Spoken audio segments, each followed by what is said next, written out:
vers un possible report du second tour des législatives en République centrafricaine. Elles étaient prévues pour le 27 mars 2016.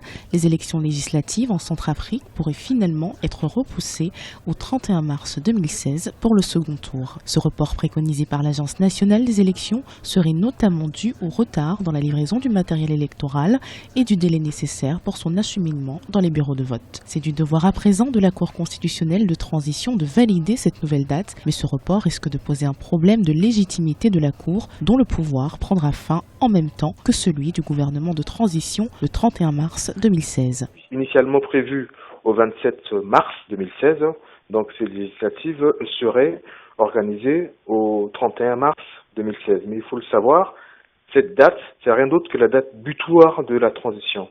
Or, nous savons tous que la transition, prenant fin à cette date, il en est de même de toutes ces institutions, c'est-à-dire la Cour constitutionnelle de transition et également le Conseil national de transition, qui est l'Assemblée provisoire. D'autre part, si les élections législatives se tiennent le 31 mars, elles coïncident également avec la prise de fonction du nouveau président de la Centrafrique, Faustin Archange Touadéra, prévu pour le 1er avril 2016. Mais quelles sont les conséquences de ce report? C'est la question que je me pose aujourd'hui. Donc à ce moment-là, on aura un président élu au suffrage universel et une assemblée provisoire. Donc ça, il faut se poser ces questions-là. Est-ce qu'on a mon droit de repousser une partie de la transition avec un président qui vient d'être élu?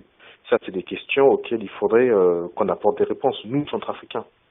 L'autorité nationale des élections doit tenir dans les prochaines heures une conférence de presse pour annoncer officiellement ce report du second tour des élections législatives au 31 mars 2016.